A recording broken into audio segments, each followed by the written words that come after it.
Welcome to Oops All Apocalypses, a show where we explore the collapse of society by playing fun tabletop role-playing games.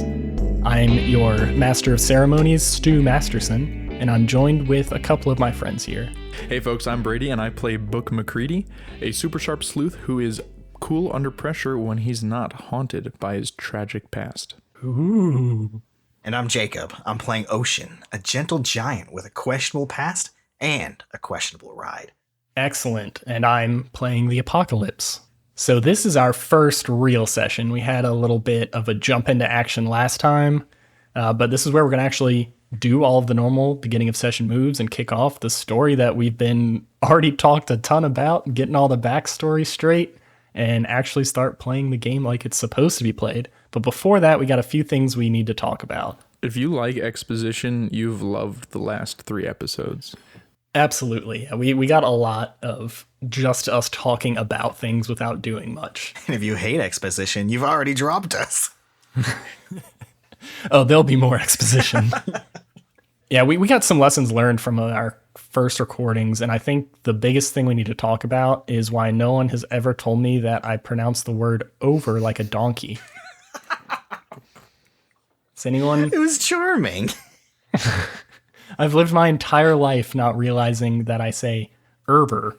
Ooh. Like, Erber. Ooh.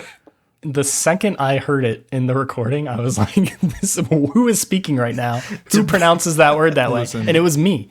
To be fair, Brady did. pointed it out a dozen times I at gotta be least. honest. At least This a is dozen 100% times. on you. You started this by saying I can't believe no one told me, and I guess I didn't straight up say pronounced over, but I did actually. I pointed it out on multiple occasions. I don't listen to your criticism, Brady. That's fair. I'm not saying you should. I'm just saying don't at me, bro. Okay, when I hear something negative from you, it just rolls off. But if we do ever have listeners, what I would like is if you know anyone who pronounces that word the same way, let me know where they live. Because I've lived all over the country and I want to figure out where I picked up this ridiculous pronunciation. Oh man, that means we need a Gmail. Oh shit, No. we do. No, we all have stu@stu.cool email addresses, don't worry. This episode's sponsored by. Stu.cool. Oh This is crap! the What's first I'm hearing the of it. Squarespace? Make the website of your dreams. See, we can't say that because now they know they don't have to sponsor us. We'll do it for free We'll as just a do joke. it for free. Yeah, you just pimp us out to the first person that will sponsor us, and we'll take it. We just got to start doing ads and then hope they pay us later. So I'm gonna open my loot crate here. Ooh, what'd you get this week? Yeah, I don't have a loot. Hey, Brady. I'm sorry. Yes, and... Oh, it has a Iron Man Funko Pop. That's so 2018. Oh, and if you Wow. hold it above your head, it looks like you're a unicorn. What? You guys are so bad at improv. It's like, what? What the fuck I got is so happening? confused. I've done a decent bit of community theater, but I never really did much improv. I hated it so much. That's surprising because you're so good at it. Yeah, considering how much RPGs I've played at this point, which is basically entirely improv. But with all of that erver, we should go ahead and start off our session 1.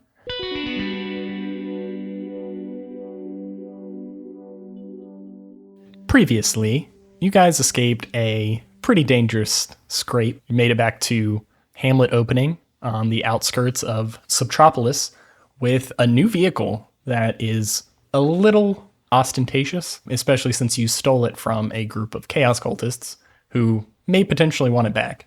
But it's being hidden in Ocean's garage right now. We're going to pick up pretty much right there. The way we begin each session is with living day to day, which if you look on your reference sheet, that's one of the moves you have where you roll plus barter. Both of you pretty bad at barter. Yes. But we'll see how this goes. Well, I think we established people like buying stuff from you because you don't know how much things could cost. So Yeah, I think I your get- -1 barter isn't because you don't move product. It's because you underprice it. Yeah, I think that's definitely true. And speaking of, I rolled a 6. Ah, excellent. So that is a straight up failure. You go ahead and make your roll to book, and we'll adjudicate these a little bit together. I hate to do this. Mine was also a 6. Okay, so that's just an utter failure. on both parts. We really fuck that Jeep. I'm gonna have that Jeep for less than half a session because I have a feeling it's about to explode. So the situation we find you guys in. So the way, since this is the first time we're doing it, I'll hit on how this move works. When you roll well, you get to ask me what's free and easy. Or if you roll medium, you get to ask me what's easy and what's hard. And I get to tell you kind of what sorts of things in society right now are easy for you to access and what's difficult for you to access. And that kind of guides how you're struggling right now. Since you both failed, you're both struggling quite heavily, and you're in a bad spot.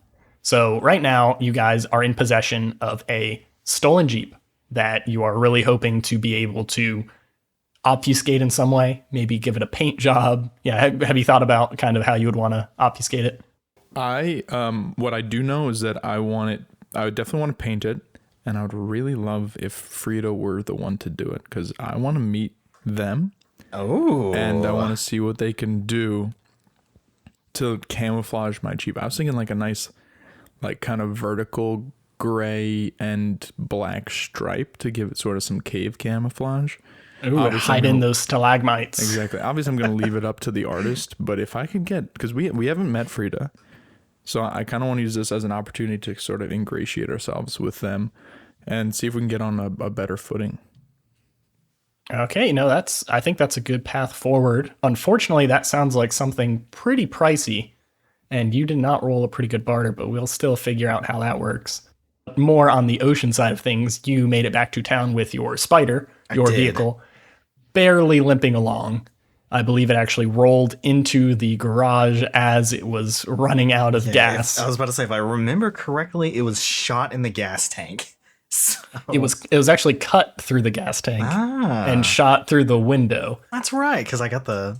Yeah, your window is also not very useful right now, especially you don't think it could hold up to another gunshot, which isn't unheard of. You like to have good bulletproof glass in front of your face, and right now it is definitely weaker structurally, as there is a 3-inch long sniper rifle round halfway through the bullet, halfway through your glass. Yeah, unfortunately, glass doesn't patch well.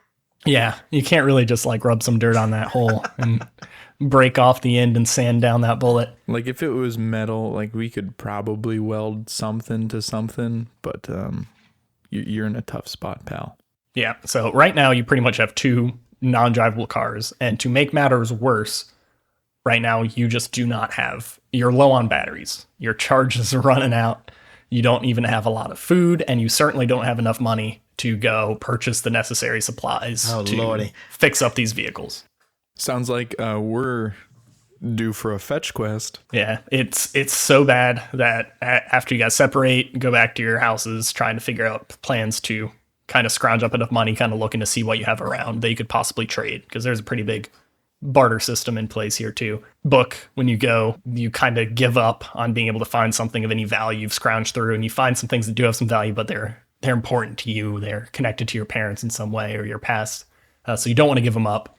As you go to take your shower for the night, you turn on the sink to brush your teeth and no water comes out. Sink just completely broken. Oh no. Luckily I do have my bucket in the middle of the room that's collecting condensation from my ceiling. So yeah, I'll just rinse my hands off in that and then try not to touch my face. That's a very wise move. Seems like the main goal you should have in the short term is trying to get your vehicles back up and running, because that is how you make your money, especially for ocean.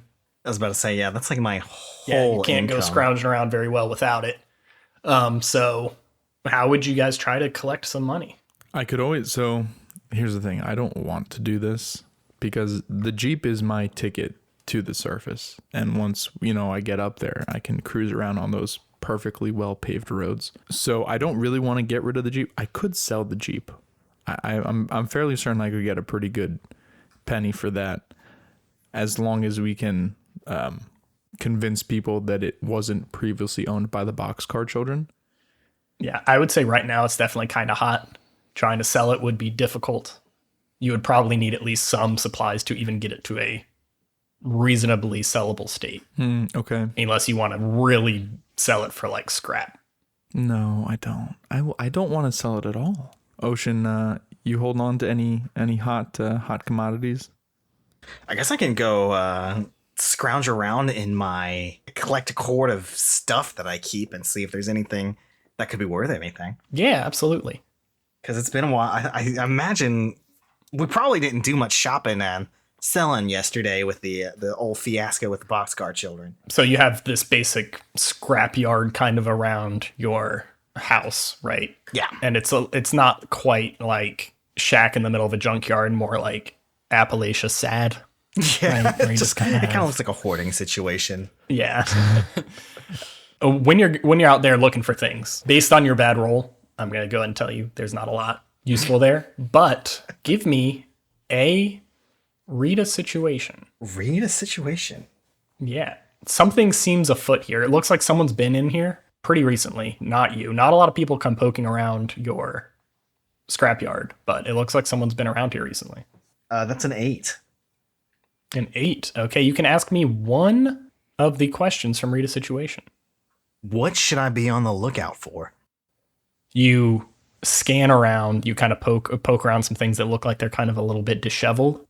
You notice there is a mailbox that has its flag up. This is one of the ways that Frida has previously performed dead drops for you. They like to keep it kind of up in the air how they communicate with you. It's mostly been through like letters or notes that say, hey, leave the supplies in this location and I'll leave the payment in a different location. But this is one of the ones that they've used previously. You know that this is not how they would normally contact you, though, just out of nowhere using one of these drops. Normally, you'd have some other communication beforehand. I walk up to the mailbox and I open it up. Take a look inside. The mailbox creaks open.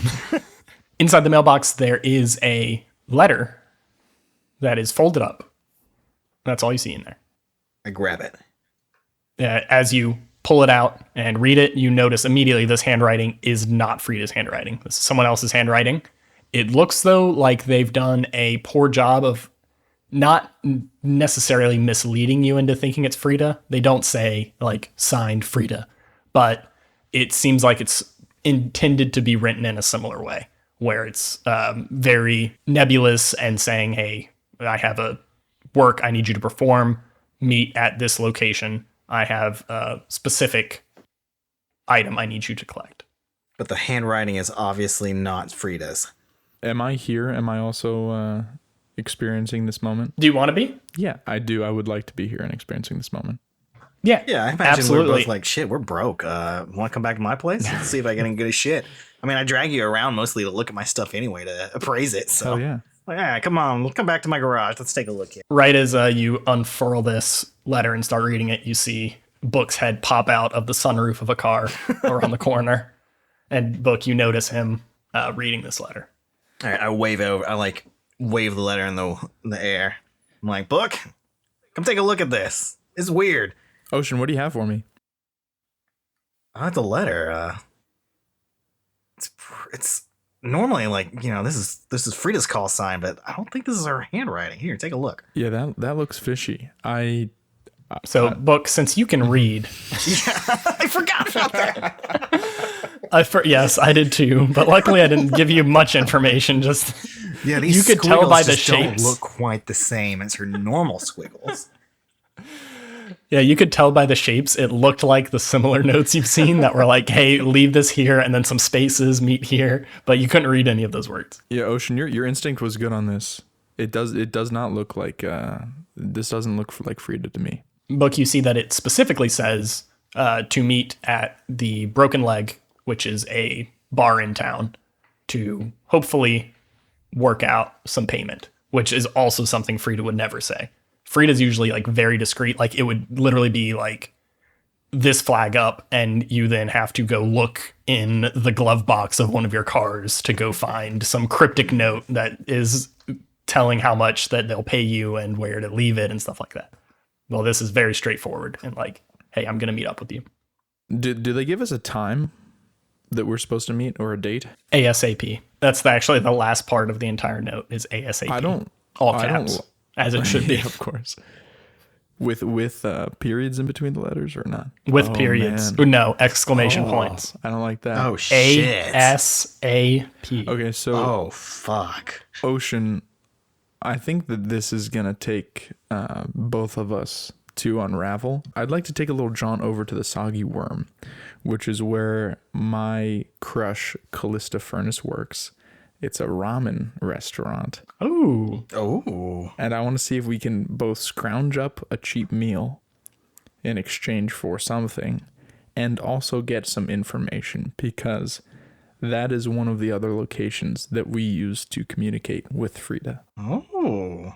All right, let's do it. I'm pretty hungry, to be honest with you. Yeah, you guys head to the Soggy Worm, which is a horrendous name. Thank you, Brady. For a ramen restaurant. Oh God, I just realized that. It's just put two and two together.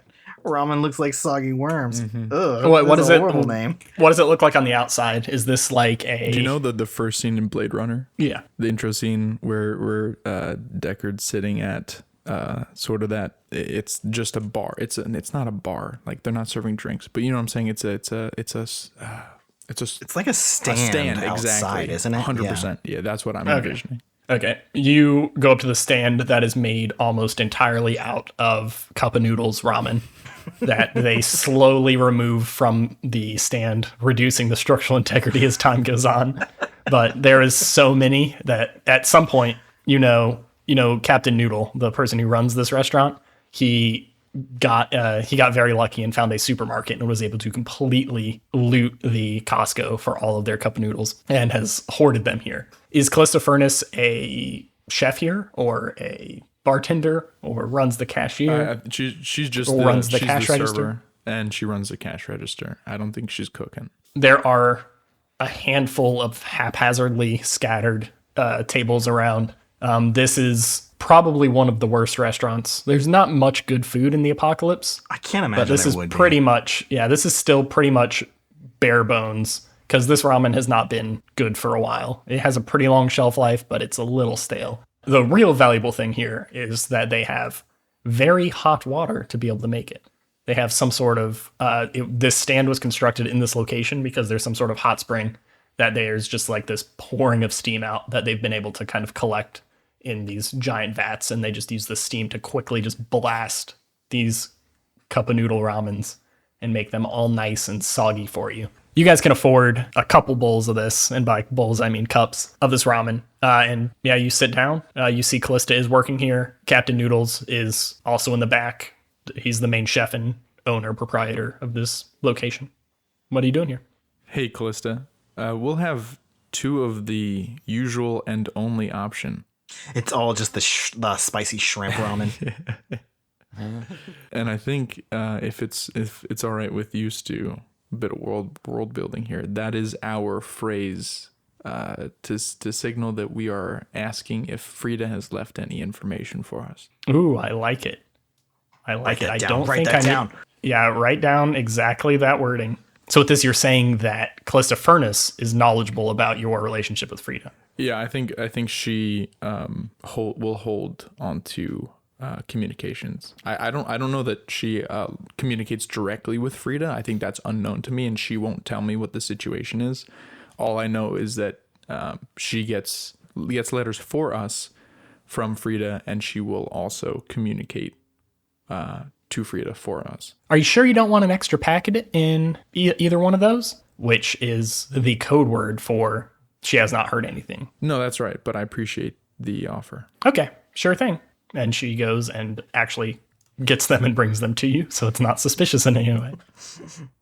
Grabs 2 from like the kind of like in the back corner. The awning kind of sags a little bit, but still all right so far. And you hear Captain Noodles go, "Not the load bearing ones."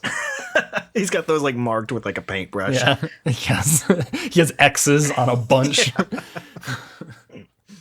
It's like a Jenga restaurant. Now, are you guys intending to stay there and finish your meal? And do you have anything specific you're doing here? I think if we haven't, I'm finishing my meal. well, I was gonna say, I don't know about book, but Ocean, since there's Ocean nothing hungry. from Frida, I feel like our only course of action is to actually go to this bar and just see what's going on.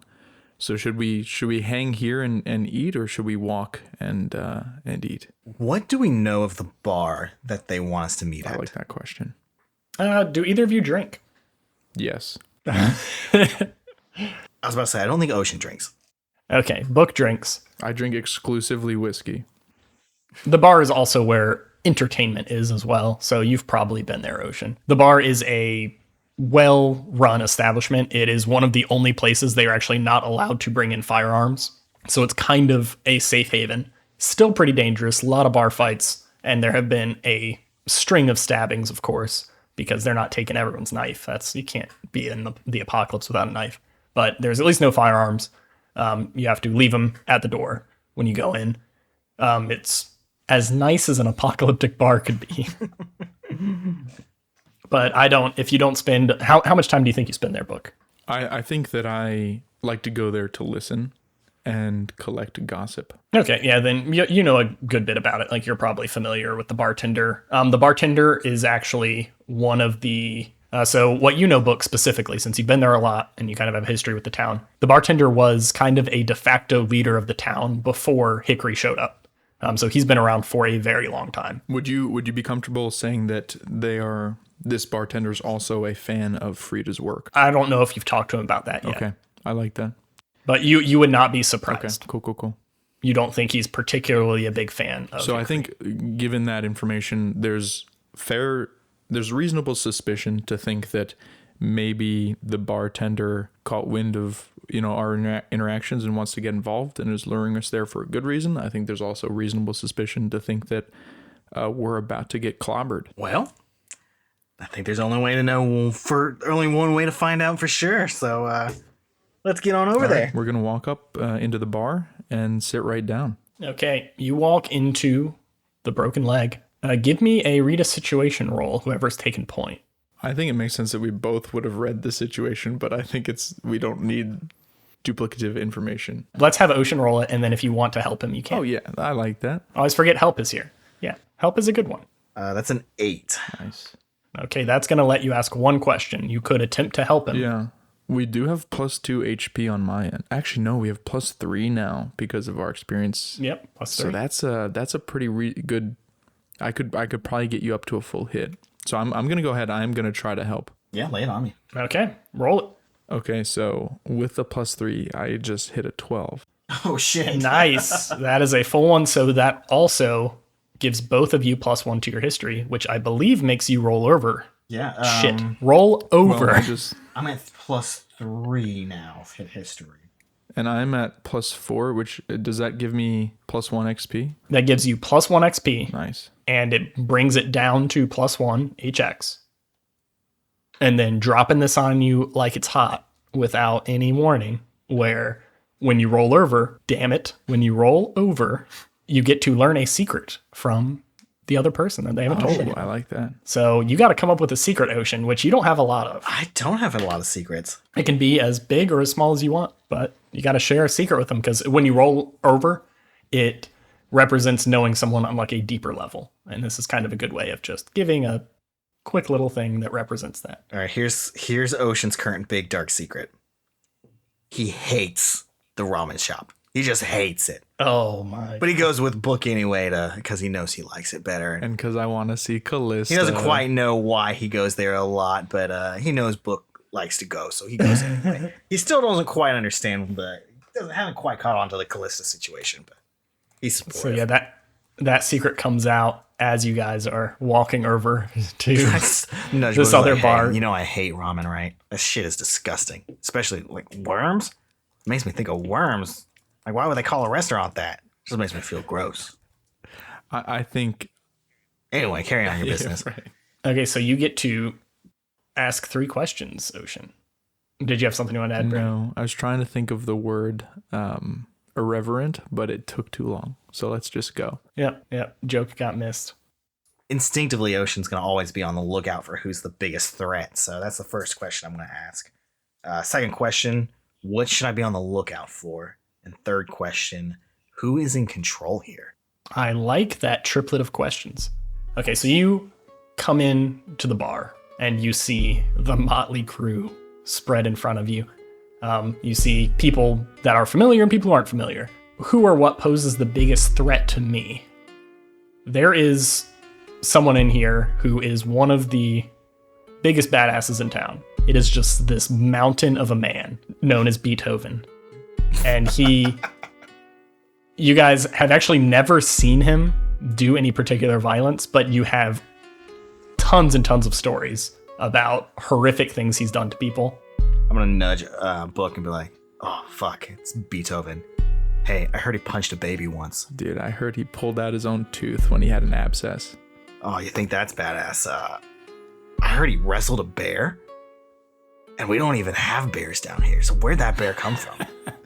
I heard that he slept with the bear after he wrestled it. Oh man, I heard he changes the car tires, and he just unscrews the lug nuts with his fingers, no tools, just screws them. That's nuts. I heard that he is the one person in town that Hickory Fleek is afraid of. I heard he killed a guy with just a bullet because he ran out of guns. He spat at him. You look behind, and the bartender is leaning forward, noticing you staring at Beethoven. Beethoven walks up to the bar, doesn't say anything, holds up one finger, and the bartender turns around and reaches down and gives him a vial with a little scorpion inside of it. Oh shit. And you see Beethoven take it back, walk to the table, smash it with his fist, and just snort it. And the bartender goes, "That is not how you're supposed to take those." So he's the biggest threat here. I would say so. But he's actually not the one in control here.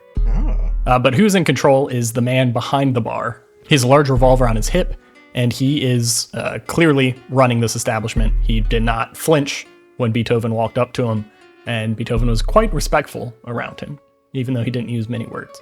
The last question was, what should I be on the lookout for, correct? Yes. This looks like it possibly was a Fuddruckers at one point. Let's say for argument's sake that either one of us or one of our listeners doesn't know what a Fuddruckers is. Would you explain it for us? So if you don't know what a Fuddruckers is, they have the largest corner tables of any building in the world. I never noticed that. I'll be Corner honest with tables, you, I never massive. noticed. They're usually like raised up and like seat 14 people. Why? What? Don't know. What is they doing there? You see, and this would be kind of the type of place you'd expect to have a more clandestine meeting. So you look at one of the corners is taken up by the door where you guys are, right where you walked in, where the bar is. And there's 3 other corners. 2 of them are empty. One of the empty tables has just a smattering of Queen of Spades cards laid all over it and kind of tucked into the cushions behind it, but no one's there right now. But in the far corner, furthest from the door, you see a man sitting wearing sunglasses inside, which is very suspicious. And he kind of lowers them and looks at you a little bit when you come in, and then puts them back on and continues sipping on his alcoholic Okay, beverage. Ocean. You think that's our man, Book? I have a plan. I'm gonna go over to that empty booth, and I want to see if there's anything written on those cards. In the meantime, Good call. I would like for you to order me a whiskey on the rocks. And then, and only then, we'll go together and approach that guy. All right. Sounds good. I walk up to the bartender and awkwardly is like, can I get a whiskey on the rocks? Are you gonna be good for it? Yeah, you know me. Yeah, I'm good for it. Okay. Put it on my tab. I'll pay for it. Okay, hadn't made a payment in a little bit. Just making sure there's not gonna be any trouble. Oh no, we got a gig lined up right now. Don't you worry about it. I'm good for it. I promise. I swear. He holds out his pinky finger and is like, I pinky swear. He sits there for an uncomfortably long amount of time first, and then reaches out and makes a pinky promise with you. And he goes, "And that's your bond, so I'll take it." And he slides whiskey to you. I pick it up, I give him a little nod, and I start walking over to wherever Book is at this time. Book, you've made it to the other corner table that has all of the cards in it. I pick up all the cards, and I flip each one over in turn, and I want to see if there's anything unusual about them, or if there's any writing on them. So a lot of them are kind of just stuck into the cushions of the seats. From what you can see, they don't have anything on them. The ones that are on the table, they're just spread out. It looks like a casino shuffle, basically, but all face up. And looking at them, you do not see anything written on those cards. Okay. I grab all the cards, and I stuff them in my pocket. I have a feeling that there's something weird going on with them, and I want to hold on to them. All of them, including the ones that are like stuck into the cushions, or just the I'm ones on the grabbing table? all of them. I'm fishing around in the crevices of the seats. I'm trying not to look suspicious, but I'm not being as subtle as I should. Give me an act under fire. Okay. That is I have great luck. That's a 12. A 12. It's actually pretty dead at the bar right now, so there's not a ton of people, but you're able to kind of subtly do it. You don't think anyone really noticed you come over here. And right now, or after you collect them up, you look in the corner, and the man sitting in the opposite corner is focused on Ocean instead of you while you've scrounged these up. So now that I have those cards and I've surreptitiously stored them in my pocket, I walk over to Ocean and I grab my whiskey on the rocks, and we approach the gentleman in the other corner booth. Ocean holds up the note that was left in the mailbox and kind of just like slides it over to him. Are you trying to be like intimidating in this, or just very matter of fact, like, hey, found it? Trying to be subtle more than anything. I Okay, think. subtle about it. He looks up at you and he goes, hey, it's my good friends, Ocean and Book. Does that mean that you're accepting the job? Hey, fella. Hey. Good to see you. It's your good friend Johnny Hertz. Johnny Hertz. And he takes off his sunglasses Do we recognize and this guy? holds out his hand. You do not recognize this man at all. Let's think. No, I don't think you've even heard of him. You've never seen this man before in your life. Haven't heard of him. It's like, yeah, it's your good friend Johnny Hertz. I know. It's great to meet fans. And he tries to shake both your hands. Ocean shakes his hands like, hey, Johnny. The letter was pretty nebulous on what the job was. You got any more information on us for us? Yeah, we gotta be a little secretive about this one. You know, I don't want people to recognize local celebrity Johnny Hertz and realize I'm trying to collect some items that may be of a particular high value. But there's something I think that I could really use from you guys. It's kind of hard to explain. Here it is. And he unrolls this blueprint, and you see a very, very technical drawing of some sort of device. It looks like there's little wires and Arduinos and little windows on it that look like oscilloscopes. It looks like a very complicated piece of technology. And he goes, one of the local less than savory groups that like to hang out in Subtropolis have come across something, and I don't think they understand how valuable it is. I could really use this for my show, and I'm hoping that you guys could work out a deal with them, or however you could get it to me.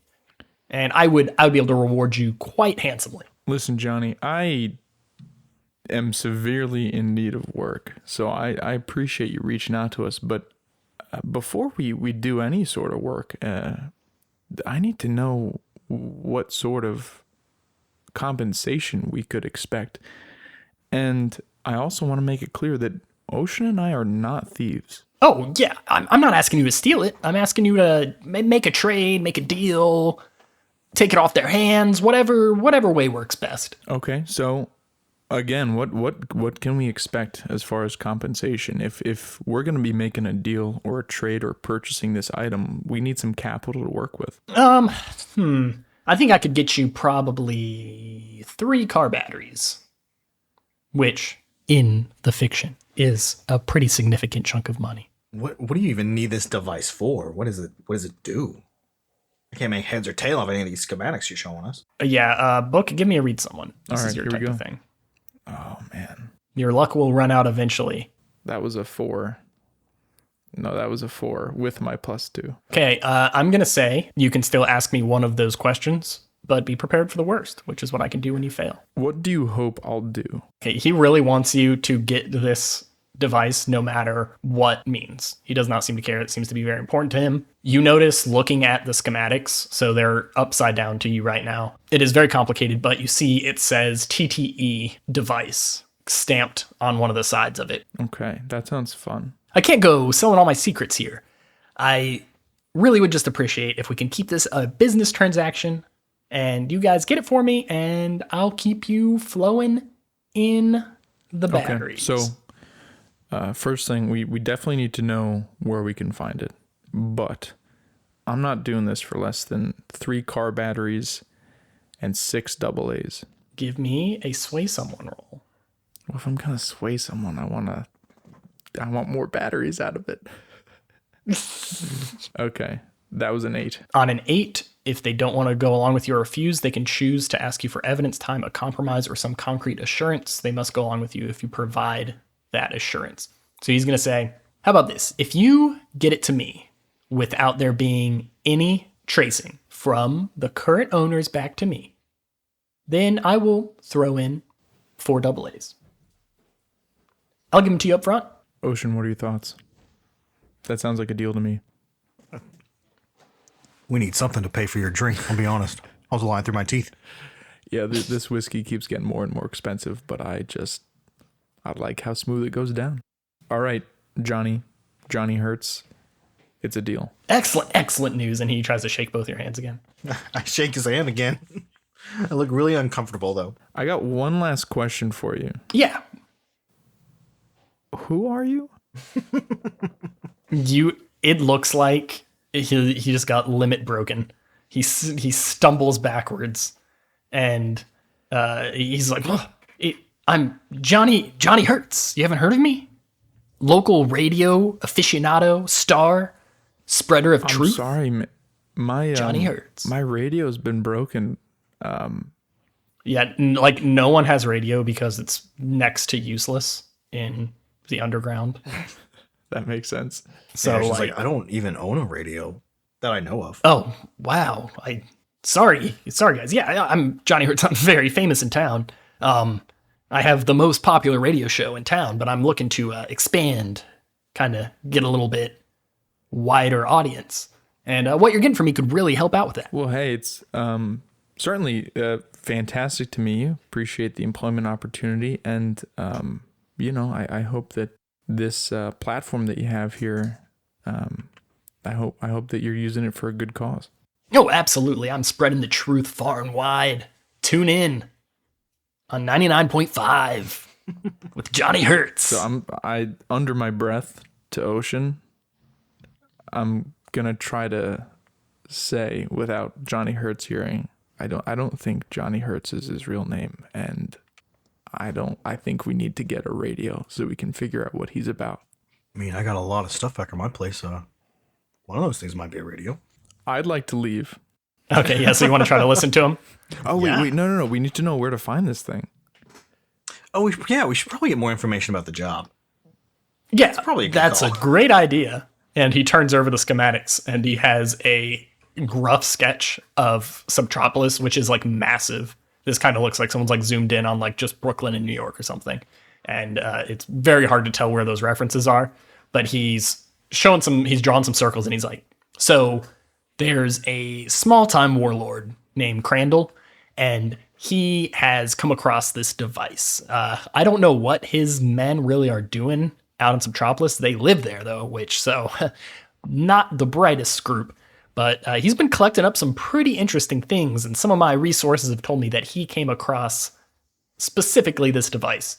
And I don't think he knows that it's valuable. So I think you'll be able to get it from him pretty easily. But yeah, he's roughly in this region here north of the park. I don't know exactly where he is, but that's where I heard his men kind of set up ambushes and tried to rob local passerbys. What makes you think he's not going to try and rob us as local passerbys? Well, he may. Oh, okay. But yeah, you guys are very capable. I've heard that you guys know how to get stuff. And I think that you guys won't have any trouble with them. They're not too violent. They're like medium violent. And I don't know. As long as you keep your head up, stay focused, keep your eye on the prize, I believe you'll have no trouble. I'd get it myself, but my knee. Oh, yeah. Got that old knee injury. Yeah. An arrow, maybe? No, that's ridiculous. Fair enough. Well, I think... Football. Nice. I think that's everything we need for now. But yeah, if we need to get back in touch with you, how can we find you?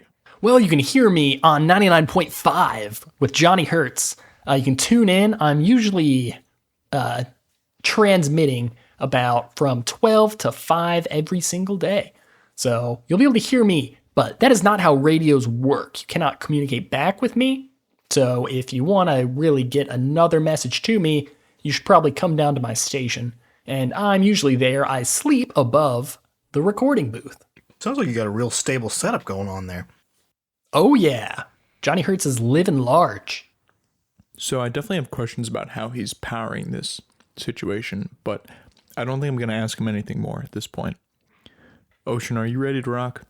Let's go find a radio. All right, I get up from the table. I try to avoid making eye contact with the bartender because we have not paid for my drink, and we're going to exit as quietly as we can. Oh no, I pinky promised. Oh shit. Did he give us those batteries? Yeah, he gave you 4 batteries up front. Okay, 4 AA's. I'm gonna be like, hold on 1 second, book. I have to do this, and I take a battery and I head to the bartender's. Like, here, told you I was good for it, and I slide it to him. It rolls to him because that's what batteries do, and he goes and picks it up and he goes, "Yeah, that'll cover for today, but you're still a little in the hole. But I know you're working on it. You're working back there with Johnny Hertz, so I'm sure you'll be flush with cash soon." Wait, you know that guy?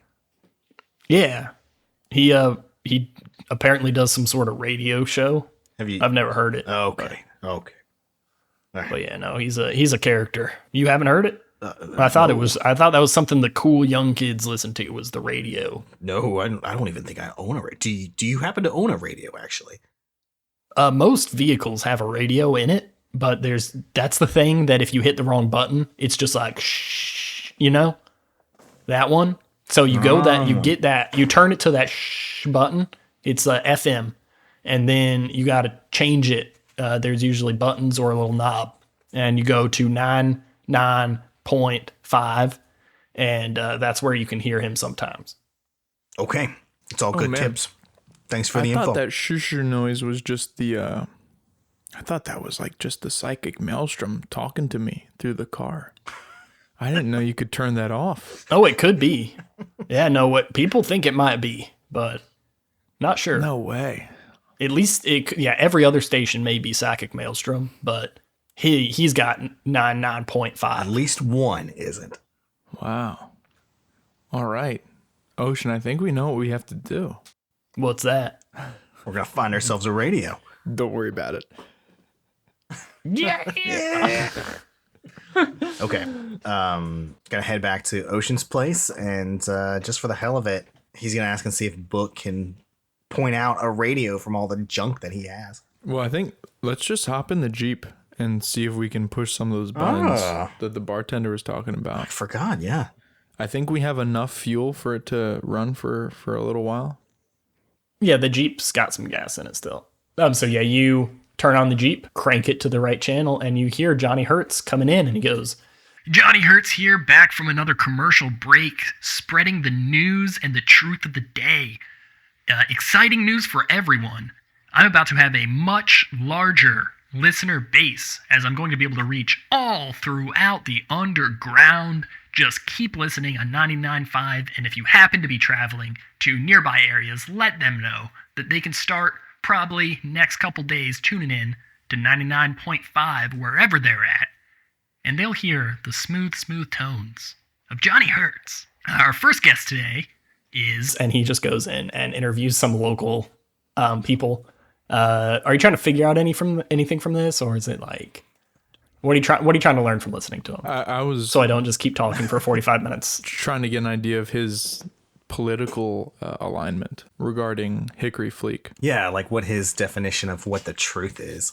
Oh, he seems very conspiratorial, is what I would say. He's interviewing people. Okay, yeah, his first guest actually is they're very rambling. Their voice sounds familiar to you in some way, Book, actually. But they are rambling about the current society and the state of society and how no one is safe here and that everyone needs to make their way to the long dark. And that's the only way people will be able to survive.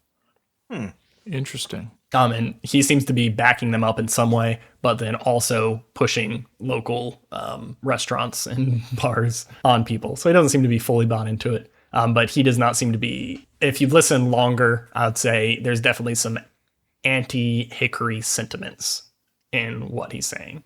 Okay. He's telling people to open their eyes and kind of figure out who's really in charge. Okay. I think we've got what we need. Well, I feel less bad about helping him. Yeah, agreed. But I'm going to, let's shut off the car, preserve the battery and the fuel there.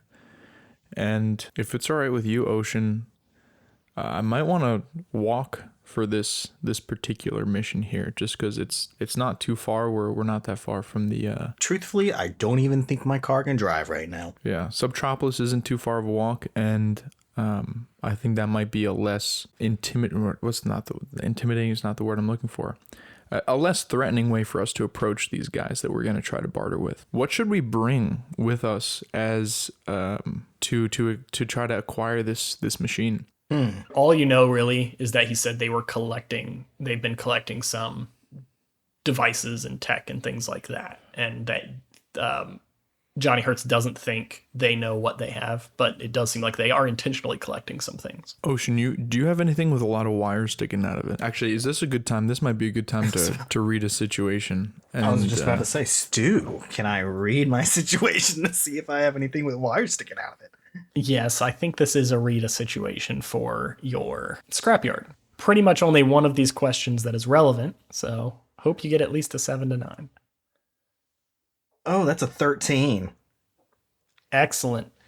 So I'm going to say, since you have your psychic ability tied to your Rita situation, you immediately feel drawn to near the same beaten up car that Book poked his head out before. For some reason, you're drawn there, and you open the trunk, and you see there are just coils and coils and coils of wire just shoved into this trunk. And in the middle is this very strange looking device that has a screen on it. That does not seem to, it looks like it should be connected to something else important. And this was probably just like the display portion, but it looks very fancy despite this massive coil of copper and fiber wires coming out. Well, I got this book. Do you think this would do anything? What you thinking of? I don't know what it is, but it looks like exactly the type of thing these folks might be interested in. Do you have a bag that this wire and this contraption can fit in? Yeah, I'm sure I have a bag somewhere. I shuffle around. Imagine he's got enough junk to have like a bag to carry things around in. Yeah, absolutely. Do you mind carrying that around? I just don't think that I'm particularly suited to be lugging wire. He just like kind of gives you the stink eye and doesn't say anything and just picks it up and starts walking. All right, so It's very pokey. It kind of pokes your hands a lot, but yeah, you're able to carry it and put it in a bag. all right, I'm holding the schematic / instruction manual that we got from Johnny Hertz, and let's follow it out and see where it leads us. What's our first step, Stu? Okay, it's in Subtropolis. So you head out towards the overlying cliff face, and there are these massive switchbacks that head down it, just this rocky outcropping. So Subtropolis itself, which is, I guess, the first time we've seen it in live action where the camera's on. It's this massive city. It's like skyscrapers like New York, but the size of it is probably more like LA. Like it is a wide, spread out, huge region. And a lot of the buildings are still powered in it. Everything is like torn apart, dilapidated, but there are a bunch of lights that turn on in the city and turn off later in the day. And it's on a set schedule. And that's actually how all of you guys set your clocks, is when those lights come on, daytime, when lights go out, it's nighttime. Which is probably the opposite of the truth. So yeah, it is just massively sprawling, huge buildings blocking sight lines, very easy to get lost in, especially once you're down there. Like from up here, you kind of get a view pretty far in a few different directions. Like it's kind of more spread out and not as many skyscrapers to your left as you look. But when you're down there, very easy to get lost. You basically lose all reference points. You're mostly in a giant dark cavern still, but there's this huge city. So to get there, you're going to have to traverse that city. and try to get there in a safe manner. The way we're going to deal with that mechanic is a custom move, our first one. Ooh. So custom moves can be created for specific players or specific monsters you're fighting or specific threats you're dealing with. I'll probably make like a custom move for the spiders cranking and stuff because a lot of the rules of driving don't really fit that. But another fun way to use them is for specific locations. So we have a custom move that is triggered when you try to plunder Subtropolis. So when you plunder Subtropolis, you're going to roll plus sharp. On a 10 plus, you get to choose 2 of these, and on a 7 to 9, you get to choose 1 of them. So the options are you aren't lost, you aren't followed, and you don't lose anything. Okay. So the better we roll, the less bad off we are. Okay, since I'm holding the map / schematic, I think I should roll for plunder Subtropolis, and then if I need you to help me, Jacob, you can pop in for the help.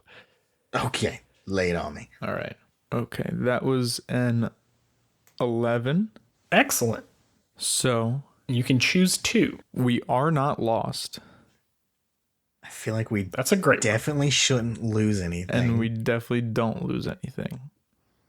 But I guess we get followed. Maybe. Excellent choice. That's probably my favorite one. Okay, so you have a rough idea of where this is based on some of the landmarks he pointed out. There's the largest skyscraper on this side of the cavern. You guys have never been. You don't know how far this city expands, really in any direction except right here. It is just massive, going off into darkness. But there is a very large skyscraper on this side that is kind of a good reference point for the drawing that he gave you, and kind of circle this area that is kind of the turf for this group of Crandall's men. So you're able to get to that area. You're not going to be lost, and you're not going to lose anything while you do that.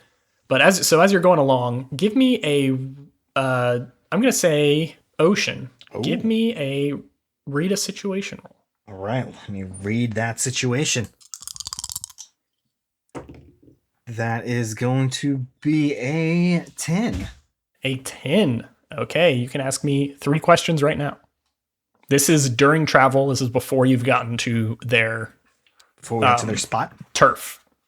Okay. Yeah, this is while you're going along, you're trying to keep a lookout for, I guess in your case, well, it can be tied to your answers, but in your case, you're probably looking for anything valuable, and any dangers are kind of the big things, I imagine. Is that accurate? Yes, I would say yeah. So I'm going to go with who or what poses the biggest threat to me, who or what represents the best opportunity for me to make money, Ooh. and what should I be on the lookout for? So you're moving along, and you have a pretty good idea of where you need to go. You know this place is dangerous. There are frequently roaming bandits who will just try to ambush you, take what you have, leave you for dead, or literally just kill you. As you're going along, you have to travel through a corridor that has very large buildings on both sides of it, which is basically a kill box situation. So if you stay in the open, you feel like you're in a pretty bad spot. Okay. So that's what poses the biggest threat. Okay. So as you're going along, you see this kind of kill box area that you're going to have to figure out some smart way of navigating, or you can ignore it and just go through and hope no one's there. That's always a feasible option. As you're looking out for valuable things, you see on one of these buildings, there is a very high-powered spotlight placed above a camera that is still functioning. And this is something that is, you could reasonably get a hold to. if you could get up there and get it down, yeah, you could carry it, basically. Somewhat mobile if you're able to get it off of here. But it is very high powered. You see, it actually seems to be motion triggered, either with the camera or with something else. As you guys turn around a corner, there's just this bright flash of light. About 20 feet in front of you, guys are actually just out of the light. But it is a lot of candle units. Is that how they measure light? I think so. I'm gonna turn to Book and be like, you think we could use that as a bargaining chip? If I could get that down? Yeah, I think, well, do we want to try our luck with what we have and get that on the way back? Or do we want to grab some extra stuff to move in case they're not? Let's try our luck on the way with what we have. Because if they end up taking what we have, then we can take that and make some more money later. I like that plan. I'm gonna. Do we have a map, or is it just written instructions? It's a very poorly drawn map. Okay. I'm But gonna yes, mark on you have our a map the location of this light. We're gonna do our best. It's the quality of a map at a zoo. So none of the distances are accurate. Useless, practically. All right. You're gonna mark this location down. What if actually, Ocean? What do you think about? How about we scavenge it now and we stash it somewhere? Yeah, I'm down with that. That way, all the hard parts done. All we have to do is grab it on our way back. If we're in a rush, we'll put it somewhere easy to grab. Yeah, that sounds good to me. Okay, who's gonna try to get it, and how are you gonna try to get it? All right.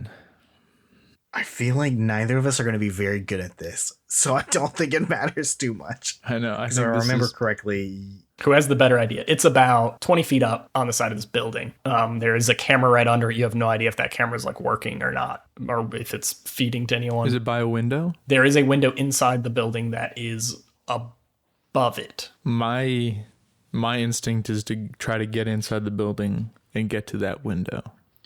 Yeah, that's what I was just about to say. Is like go in through the building, get up to the window, and try and like reach out and grab it, or climb out and get it from the window.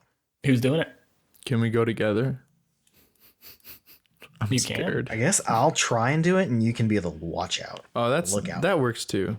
Do we have walkie-talkies? Sure. Hell yeah. We always carry our walkie-talkies around on these kind of things. Totally. All right, I'll stay down. I'll keep an eye out, and if you need a call out, just poke your head out the window and walkie-talkie me, and we'll be in touch. Good luck, Ocean. All right, let's do it. All right, I'm gonna start this the process of getting into the building and going upstairs to get to the spotlight. Okay. As you go inside, it looks like this first floor is like a completely blown out diner. It's been just like completely looted, but it's this large, flat, open floor with these like stools that are all overturned and tables that are just smashed against the walls. It looks like someone at some point piled some tables up to provide some cover or something, but there's no one there right now. But luckily, this spotlight is so bright out there that it's actually providing some illumination in here. This is how good this light is. This is a very good light. This will be so useful in my shop. And you see that it looks like there's probably a set of stairs behind the counter leading up to whatever the second floor is. Okay, I'm gonna go up the stairs. Okay. As you're heading towards that door, it's a classic diner door where it has that little glass circular window on it, you know. Are you picturing this door accurately? Yeah. Yeah, the little swingy doors with the window, kind of like a rounded top. Yes, exactly. Yes, nailed it. So you're heading towards this door, and the glass is actually still intact. And as you're heading towards it, I guess the timer or whatever is triggering this light to be on goes out. So it suddenly gets very dark, and you can just barely see the glint of a reflection. And I'm going to give you your last read a situation question, which is what should I be on the lookout for? Just for a moment in the reflection of that glass, it looks like you see right to the side of Book is something that kind of looks like a large wolf is the first instinct you get. But when you turn and look towards him, it's gone.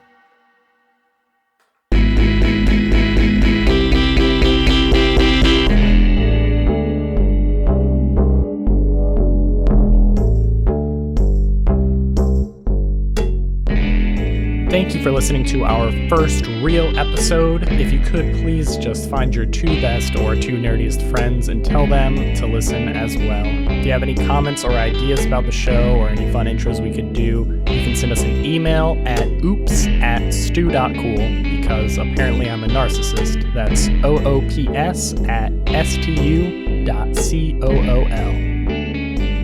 The art and logo are by Brady McDonough, who plays Book McCready. And the editing and music is by Stu Masterson. Thank you again. Love you, bye.